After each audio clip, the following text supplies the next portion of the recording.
সপ্তাহখানেক আগের রাজা টানা বাজে ফর্মে পেয়েছে সাজা, সবার ওপরে বার্সেলোনা। সুপার সাব আতলেতিকো মাদ্রিদের নতুন ভরসা। নাপোলির সঙ্গে একে এক রয়ে গেছে ইন্টার মিলান। বুন্দেসলিগা শেষ না শুরু। প্যারিস থেকে হুঙ্কার, লিভারপুলে আসলে কি আছে কিছু শঙ্কার? এই সপ্তাহের শনি রবির ফুটবলে যা আপনি দেখেছেন, যা হয়তো মিস করে গেছেন, আরও যা মঙ্গল বুধবারে হয়তো দেখবেন, তার সবকিছুই 5 পয়েন্টে। নাম্বার 1 উইক চেঞ্জার। লা লিগার পয়েন্ট টেবিলে একটা বড় ধরনের পরিবর্তন এসছে। না, সবার ওপরের দলটার নাম বার্সেলোনায়। 2 নম্বর জায়গায় আতলেতিকো মাদ্রিদ উঠে গেছে, আর রিয়াল মাদ্রিদ, অ্যাথলেটিক বিলবাও তাদের পয়েন্ট যা ছিল ঠিক তাই আছে, শুধুমাত্র রিয়াল মাদ্রিদ 2 থেকে 3-এ নেমে গেছে। অনেকেই ধারণা করছিলেন লা লিগায় এই সপ্তাহে একটা বড় ধরনের পরিবর্তন আসতে পারে, শেষ পর্যন্ত তাই ঘটলো। তবে এই সপ্তাহের আসল জয়ী দলকে বার্সেলোনা নাকি আতলেতিকো মাদ্রিদ? আর সবচেয়ে বড় লুজার রিয়াল মাদ্রিদ নিশ্চয়ই। আপনি নিশ্চয়ই আমার সঙ্গে দ্বিমত পোষণ করবেন না। এই যে 3টা দলের পয়েন্ট এখন গায়ে গা লাগানো, এবং বার্সেলোনার সুযোগটা খুব ভালো মতো কাজে লাগালো। জানলো তারা যে শনিবারে রিয়াল মাদ্রিদ হেরেছে, এরপরে রবিবারে তারা যখন রিয়াল সোসিয়েদাদের বিপক্ষে ম্যাচ খেলতে নামলো, শুরুতেই একটা রেড কার্ড আর্টিস্ট যেটা দেখলেন সেটা অনেকটুকু সহজ করে দিল বার্সেলোনার কাজটা। এরপরে 4টা গোল বার্সেলোনা করেছে, তাতে পয়েন্ট টেবিলের শীর্ষস্থানটা তারা ধরে রেখেছে। কিন্তু রিয়াল মাদ্রিদের সঙ্গে পয়েন্টের ব্যবধানটা তাদের বেড়েছে 3 পয়েন্টে, যেটা তাদের জন্য বেশ গুরুত্বপূর্ণ। এই যে বার্সেলোনা ম্যাচটা জিতলো, এই জায়গাতে প্রথম 2টা গোলের দিকে আপনি একটু তাকাতে পারেন। জেরার্ড মার্টিন, তিনি জীবনে কোনোদিন এর আগে তার প্রফেশনাল ক্যারিয়ারে গোল করেন নাই। এরপরে আরও একজন গোল করেছেন মার্ক কাসাদো, তিনিও তার ক্যারিয়ারে, পেশাদার ক্যারিয়ারে কখনো এর আগে গোল করতে পারেন নাই। এরপরে রোনাল্ডো আরাউজো, রবার্ট লেভানডস্কি, সব মিলে 4-0 গোলের জয়, এবং বার্সেলোনা এখন 40 ম্যাচের ভেতরে 124টা গোল করে ফেলেছে। লা লিগার ইতিহাসে অন্ততপক্ষে সিজনের প্রথম 40টা ম্যাচের হিসাবে কোনো একটা স্প্যানিশ দল সর্বোচ্চ গোল করেছিল 132টা, সেটা রিয়াল মাদ্রিদ, সেটা 1960 সালের কথা। অর্থাৎ বোঝাই যাচ্ছে এই বার্সেলোনা এখন যথেষ্ট এন্টারটেইনিং। এই সপ্তাহটাকে আমরা কি বলতে পারি লা লিগার জন্য, অ্যাটলিস্ট লা লিগার টাইটেল রেসের জন্য ডিফাইনিং? কারণ আপনি যখন আর 12টা ম্যাচ দূরে থাকবেন লা লিগা শেষ হওয়া থেকে, এরপরে এইরকম একটা ম্যাচে রিয়াল মাদ্রিদ যে পয়েন্ট খোয়ালো, তাতে লা লিগায় এরপরে বড় ধরনের একটা নাটক জমতে পারে। এখন রিয়াল মাদ্রিদের পয়েন্ট খোয়ানোর কারণটা কি, এইটা নিয়ে তো কথা বলা একটু প্রয়োজন আছে, তাই না? কার্লো আনচেলত্তি বলছেন এইভাবে, যেভাবে তারা রিয়াল বেতিসের বিপক্ষে হারলো, শুরুতে এগিয়ে গিয়েও তিনি বলছেন এটা একটা বড় ধাক্কা। এই সময় এসে ম্যাচ হারলে এর চেয়ে চড়া দাম দিতে হবে। আমরা মোটেই ভালো করিনি, ফার্স্ট হাফেই 27 বার বল হারিয়েছি, এতবার বল হারালে হয় না। আনচেলত্তিকে যখন জিজ্ঞাসা করা হয়েছিল এই ম্যাচ নিয়ে, তিনি এই ব্যাপারটা না বললেও পারতেন যে ফার্স্ট হাফে তার দল ঠিক কতখানি বা কয়বার বল হারিয়েছে। 27 বার সংখ্যাটা তিনি আবার উল্লেখও করে দিয়েছেন। বেতিসের বিপক্ষে ম্যাচটা রিয়াল মাদ্রিদের জন্য খুব স্বস্তিদায়কভাবেই শুরু হয়েছিল। কিলিয়ান এমবাপে প্লে মেকিং এর মতো করে যে দারুণ একটা পাস দিলেন, এরপরে ফার্লান মেন্দির ওইখান থেকে আরও একটা কাটব্যাক, ব্রাহিম দিয়াজের গোল, যিনি বেলিংহামের জায়গায় খেলতে নামলেন। মনে হচ্ছিল রিয়াল মাদ্রিদের জন্য সপ্তাহটা ভালো মতোই শুরু হতে যাচ্ছে। কিন্তু যখন তারা চ্যাম্পিয়ন্স লিগে আতলেতিকো মাদ্রিদের বিপক্ষে খেলবে, তার আগে এরপরে 2টো গোল খেয়ে বসা, তাও আবার স্কোর কাছ থেকে শেষের গোলটা 2-1 গোলে হার, এবং রিয়াল মাদ্রিদের দুর্দশাটা চট করেই বোধহয় মাথাচাড়া দিয়ে উঠছে। এখন এর পেছনে নিশ্চয়ই কারণ খুঁজতে হবে আমাদের, যে কি কারণে রিয়াল মাদ্রিদের অবস্থা এরকম হলো।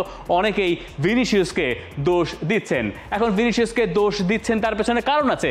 লা লিগায় নভেম্বর মাসের পর থেকে এই ভিনিসিয়াস জুনিয়র একটা গোলও করতে পারেন নাই। এই রেকর্ড, আপনি একটা গোল করেছেন, দুঃখিত, তিনি একটা গোল করেছেন জিরোনার বিপক্ষে এবং শেষ গেম উইকে। কিন্তু এই ছাড়া এই যে 3টা গোল আপনি দেখতে পাচ্ছেন ওসাসুনার সঙ্গে, এই হ্যাটট্রিক ছিল তার নভেম্বর মাসে।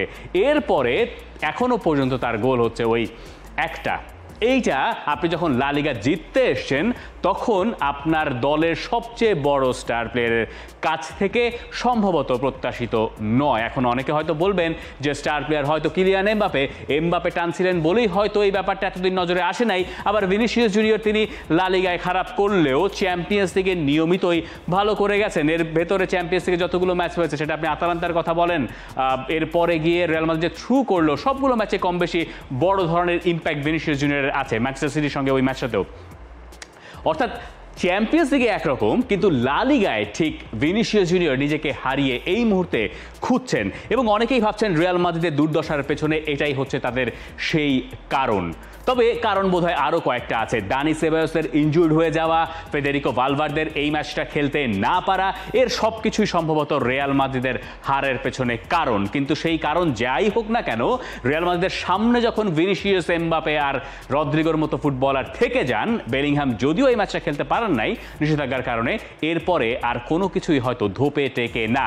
স্পেশালি এমন একটা সপ্তাহে যখন বার্সেলোনা উতরে গেল, যখন আতলেতিকো মাদ্রিদ উতরে গেল, সেই সময় তার সবার আগে লড়াইয়ে নিজেরাই আগে থেকে হেরে বসাটা রিয়াল মাদ্রিদের জন্য বড় ধাক্কা। এবং আনচেলত্তিও যে নির্দেশ করছেন না যে সব কিছু হারিয়ে যেতে পারে তার দলের কাছ থেকে, তিনি বলছেন যে এই সপ্তাহে যদি তারা আবার আতলেতিকোর কাছে হারে, পরের সপ্তাহে চ্যাম্পিয়ন্স থেকে যদি আবার তারা বাদ পড়ে যায়, তাহলে সিজনের একটা বড় সময় খুব স্বস্তিতে থেকেও রিয়াল মাদ্রিদের মৌসুমটা শেষ হতে পারে বড় ধরনের একটা ধাক্কাকে। অর্থাৎ বার্সেলোনা আর আতলেতিকো মাদ্রিদের সঙ্গে লড়াইটা জমাতে হলে ভিনিসিয়াস জুনিয়র অথবা রিয়াল মাদ্রিদ সবারই আসলে নিজেদেরকে খুব দ্রুত গুছিয়ে নিতে হবে। Point number 2, game changer. Game changer আসলে কে? গেম চেঞ্জার এই সপ্তাহে আমার মনে হয় ইউলিয়ান আলভারেজ। তিনি মাঠে নামলেন সেকেন্ড হাফে, এরপরে 10 মিনিট সময়ও যায় নাই, 7-8 মিনিটের ভেতরে তিনি গোল করলেন অ্যাথলেটিক বিলবাওয়ের বিপক্ষে, যে ম্যাচটা আতলেতিকো মাদ্রিদের জন্য সহজ ছিল না, মোটেই সহজ হওয়ার কোনো কথাও ছিল না।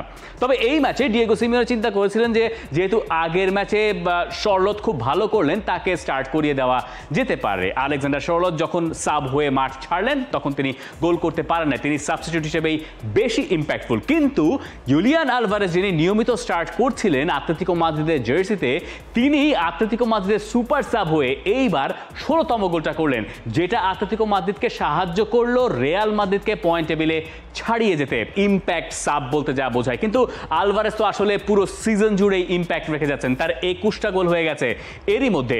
এবং সারপ্রাইজিংলি বলতে পারেন বা ইন্টারেস্টিংলি বলতে পারেন যে এই ডিয়েগো সিমিওনেকে যখন ম্যাচ শেষে জিজ্ঞাসা করা হচ্ছে যে আলভারেজকে নিয়ে আপনি কিছু বলেন, তার পারফরমেন্স আপনি কেমন দেখেন, তখন তিনি স্পেসিফিকলি আতলেতিকো মাদ্রিদের দুজন স্ট্রাইকারের সঙ্গে তাকে কম্পেয়ার করছেন। কেন সেটা পরে বলছেন কি তিনি শুনুন।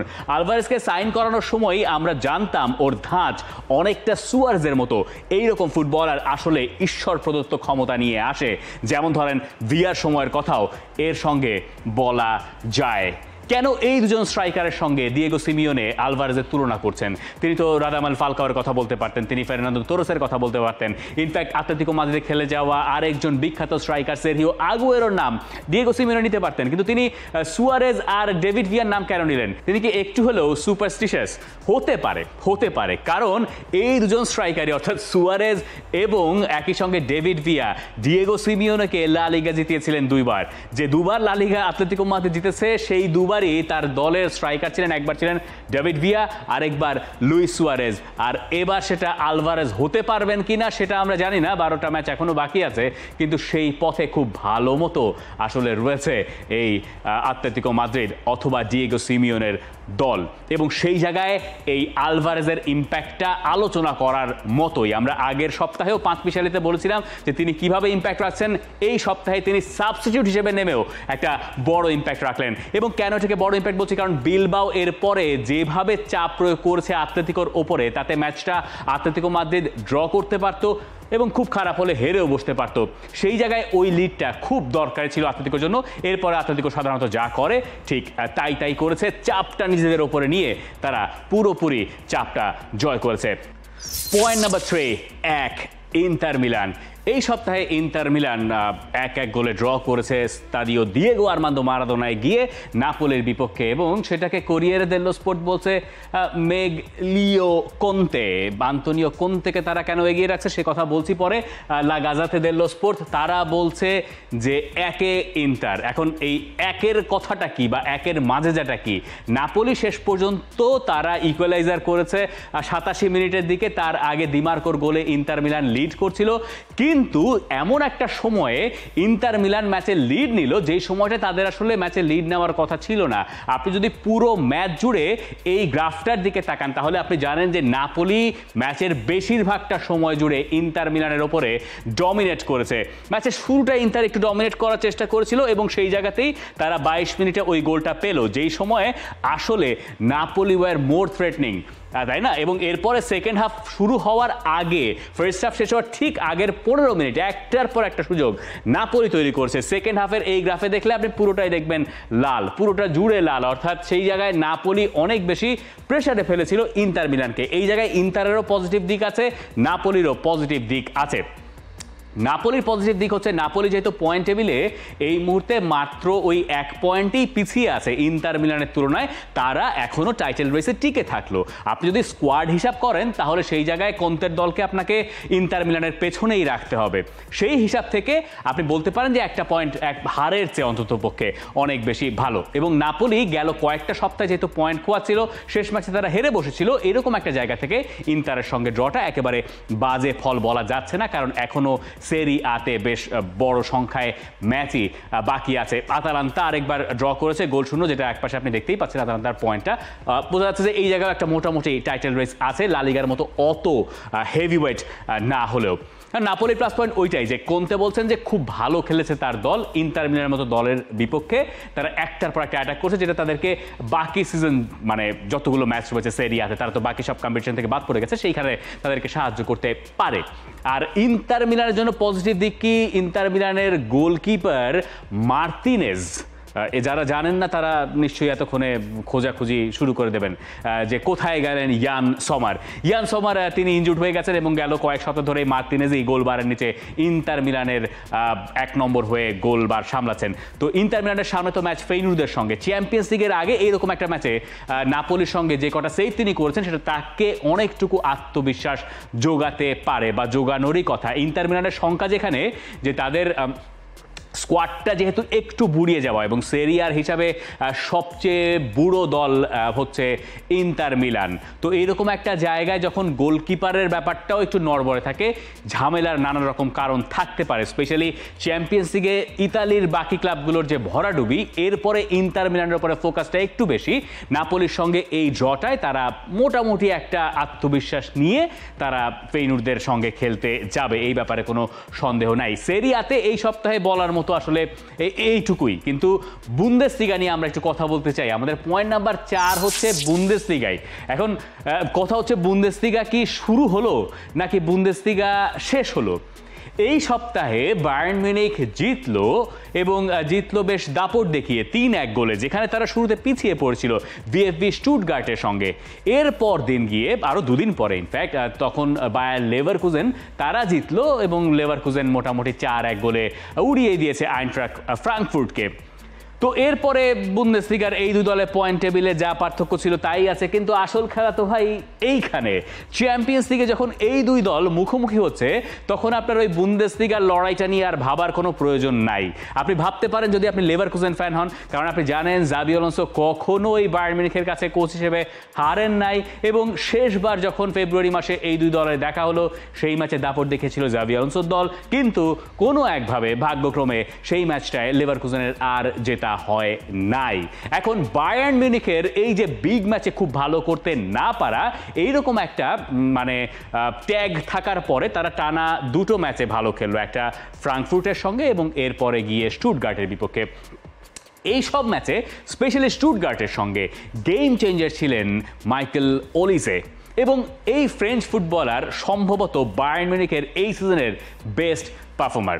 কেন সেটা এই ডেটাগুলো দেখলে আপনি হয়তো বুঝতে পারবেন। 36টা ম্যাচ তিনি এখনো পর্যন্ত খেলেছেন সব কম্পিটিশনে, বুন্দেসলিগায় সবগুলো ম্যাচে ভিনসেন্ট কোম্পানি তাকে মাঠে নামিয়েছেন। 13টা গোল তার আছে, 12টা অ্যাসিস্ট তিনি করেছেন এবং এই জায়গায় ইন্টারেস্টিং ফ্যাক্টগুলো এখনো পর্যন্ত তার প্রতি 94 মিনিটে একটা করে গোল আছে। আর যদি আপনি এই হিসাবটা করেন যে সবচেয়ে বেশি পাস কে বুন্দেসলিগায় অ্যাটলিস্ট অপোনেন্টের পেনাল্টি এরিয়ায় দিয়েছে, সেই নামটা মাইকেল ওলিসে এবং 6.3 হচ্ছে তার XAG অ্যাসিস্টেড গোল, এবং সেটা দেখলে আপনি বুঝতে পারবেন যে তিনি আসলে কতখানি ইম্প্যাক্টফুল। এবং আরও মজার ব্যাপার, 2025 সালে সবচেয়ে বেশি গোলের সুযোগ তৈরি করেছেন ইউরোপের যে কোনো লিগে মাইকেল ওলিসে।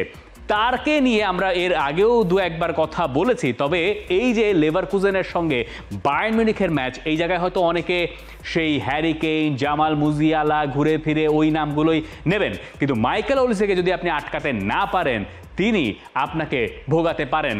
এইরকম একটা অশনি সংকেত লেভারকুজেনকে দিয়ে রেখেছেন মাইকেল ওলিসে। আবার লেভারকুজেন কোচ জাবি আলোনসো এই সপ্তাহে জেতার পরে বলছেন যে তার দল যেরকম একটা ম্যাচ খেলে বায়ার্ন মিউনিখে চ্যাম্পিয়ন্স লিগে প্রস্তুতি নেওয়ার কথা, ঠিক সেই রকম একটা ম্যাচ খেলতে পেরেছে। যদিও মাঝখানে বুয়েন্দিয়া আর বনিফিসের একটা ঝামেলার কথা শোনা গেছে, যদিও সেটা উড়িয়ে দিয়েছেন লেভারকুজেন কোচ। এবার আসেন পয়েন্ট নাম্বার 5-এ আমরা চলে যাই। এইটা হচ্ছে হুঙ্কারের খেলা। এখন কে কাকে হুঙ্কার দিচ্ছে? হুঙ্কার দিচ্ছে এক পাশ থেকে লিভারপুল, অন্য পাশ থেকে পিএসজি। এখন লিভারপুলের একটা সুবিধা আছে, লিভারপুল এই যে মিড উইকে খেললো, এরপরে এই সপ্তাহে তাদের কোনো ম্যাচ ছিল না, কারণ ইংল্যান্ডে হয়েছে এফএ কাপ, আর এফএ কাপ থেকে বাদ পড়ে গেছে আর্নে স্লটের দল। তো তারা যখন পিএসজির সঙ্গে খেলবে, তার আগে পুরোটা সপ্তাহে পুরোপুরি তারা বিশ্রাম পেয়েছে, এবং পুরোটা সপ্তাহ জুড়ে তারা একটা দলকে নিয়েই, একটা ম্যাচকে নিয়েই ভাবার সুযোগ পেয়েছে, সেটা হচ্ছে পিএসজি। এখন আর্নে স্লট এই ফাঁকে ইন্টারভিউ দিয়ে বেড়াচ্ছেন, তাতে তিনি বলছেন তিনি পিএসজিকে দেখে মুগ্ধ হচ্ছেন, এবং তিনি একই সঙ্গে এটাও মনে করে দিচ্ছেন যে তারা কাউকে ভয় পান না, ওদের বেশ উন্নতি হচ্ছে, অনেকটা আমাদের মতোই। এখন তিনি এই উন্নতিতে নিজের দলের সঙ্গে মিল খুঁজে পাচ্ছেন। আর পিএসজি যারা এই সপ্তাহে 4-1 গোলে জিতলো লিলের বিপক্ষে, 4টা গোলই ফার্স্ট হাফে হয়েছে, তাই সেকেন্ড হাফে অনেক নির্ভর ফুটবল পিএসজি খেলতে পেরেছে। সবার ওপরে তারা আছে, এটা তো মনে হয় বলার কোনো প্রয়োজন নতুন করে নাই। তো সেই লুই এনরিকে তিনি ম্যাচ শেষে আবার বলছেন যে ভয়ে পেয়ে ডিফেন্সিভ খেলা আমাদের কাজ না, আমরা অ্যাটাক করব। 50-50 খেলা, মানে 50-50 একটা ম্যাচ আমরা চেষ্টা করব আমাদের পক্ষে নিতে। এটা চাইলে চ্যাম্পিয়ন্স লিগ ফাইনালও হতে পারতো।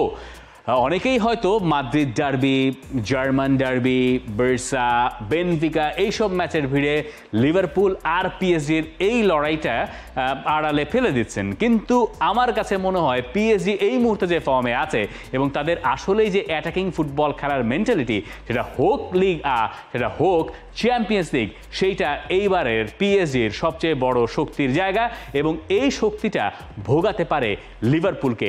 কারণ আমার মনে হয় এই রকম অ্যাটাকিং টিমের এগেইনস্টে এখনো পর্যন্ত লিভারপুল সেই অর্থে এবার চ্যালেঞ্জের মুখোমুখি হয় নাই। আর এই ছিল আমার এই সপ্তাহের পাঁচমিশালি। আমি জানি অনেক কিছু হয়তো মিস হয়ে গেছে, এবং একটু উইয়ার্ড টাইমে এটা আপলোড হতে দেখেও হয়তো অনেকে অবাক হয়েছেন। সব মন্তব্য নিশ্চয়ই আপনি কমেন্ট সেকশনে জানিয়ে দেবেন। For more updates, subscribe to our YouTube channel and click on the bell icon. Follow us on Facebook and Instagram. Download T-Sports app to enjoy exciting games and highlights. Visit tsports.com.